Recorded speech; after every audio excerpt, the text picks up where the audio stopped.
කොහොමද හැමෝටම ඔන්න ගොඩ කාලෙකට පස්සේ තමයි ඔයාලත් එක්ක වීඩියෝ එකක් බෙදාගන්න කියලා හිතුවේ.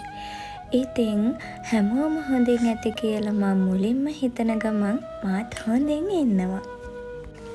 මේ තියෙන්නේ මගේ පුංචි ගෙදර. මං ආසාවෙන් හදාගත්තු මට ඕනෙ කරපු මගේ පුංචි නිවහන. ඉතින් අද ඉඳන් ඔයාලට වීඩියෝ අරගෙන ඉන්නේ මම මෙන්න මේ පුංචි ගෙදරේ ඉඳන් තමයි.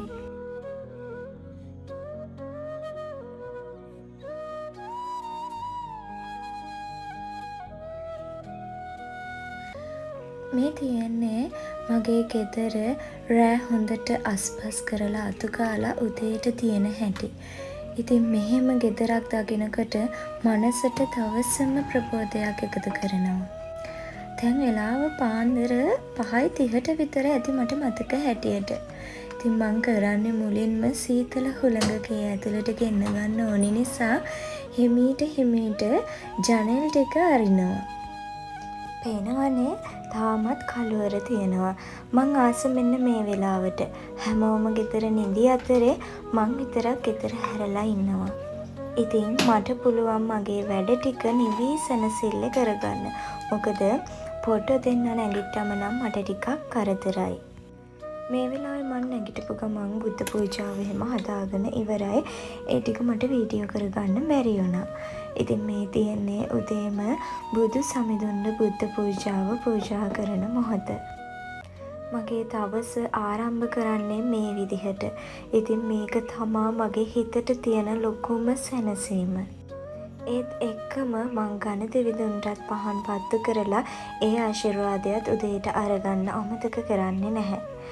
ඔන්න ඉතින් මේ වෙලාවේ මගේ පොට්ට නැගිටලා මුණ අත පහම හොදගෙන බත් කන ගමන් තමයි හිටියේ. ඉතින් මේ වෙලාවේ මම මිදුල අතු ගාන ගමන් තමයි එන්නේ. ටක් ගාලා මිදුල අතු ගාලා ඊළඟට මම ලෑස්ති වෙන්නේ දවල් කෑම ටික හදාගන්න. ගොඩක් වීඩියෝ කරගන්න බැරි වුණා මට පොඩි දෙන්නත් එක්ක වීඩියෝ කරන්න අමාරු නිසා. ඉතින් දවල් කෑම ලෑස්ති වෙන්නේ මේ විදිහට. පරිප්පු ටිකක් හින්දලා හදා ගන්න තමයි අදහස තිබුණේ. ඒත් එක්කම රසම රස පොලොස් ව්‍යංජනයක් හදාගත්තම ඒ දෙකත් එක්ක කන්න පුළුවන් ඉතින් මාර විදිහට. මම මේ පොලොස් ව්‍යංජනය හදන හැටි මගේ ෂෝට් වීඩියෝ එකක දාලා තියෙනවා. ඒකත් අනිවාර්යයෙන්ම බලන්න කියලා කියනවා. හස්බන්ඩ් වැඩ ඇරිලා ආවට පස්සේ කිව්වා නුවර ගිහින් එන්න යම් පොඩි රවුමක් දාලා එමු කියලා. ඉතින් ඒකට තමයි අපි මේ ලෑස්ති වෙලා ඔන්න දැන් ඉතින් නුවර යනවා.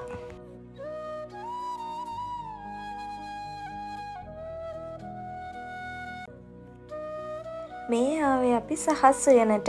මම තමයි කිව්වේ මට අච්චාරු අරගන්න ඕනි. ඒ හින්දා අනිවාර්යයෙන්ම සහස් උයන පැත්තේ රවුමක් දාලා එන්න යමු කියලා.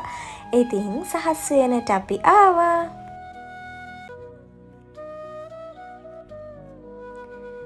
නුවර ඇවිල්ලා වැඩිපුරම සතුටුනේ මගේ පුතා. මොකද එයාට සහස් උයනේ ඕනේ කරන විදිහට සෙල්ලම් කරන්න දේවල් තිබුණ නිසා. ඉතින් ආසාවෙන් අපිටත් කියන්නෙම නැතුව මේකට පැනලා ඔන්න ඉතින් නට ඉන්නවා. අපි ආව සහස් වේනේ තියෙන හෙළබජුන් එකට. ඒකෙන් අපි අරගත්තේ බිම්මල් පීට්සා එකයි බිම්මල් ෂවර්මා එකයි. දැන් ඉතින් ටිකක් හවස් වීගෙන එන නිසා අපි ලෑස්ති ගෙදර යන්න. ගොඩක් වීඩියෝ කරගත්තේ නැහැ. වීඩියෝ ක්ලිප් ටික තිබ්බ නිසා ඒවා එඩිට් කරලා තමයි මේ වගේ වීඩියෝ එකක් හදාගත්තේ. ගොඩක් සතුටු වුණා පොඩ දෙන්නත් එක්ක එදා දවස.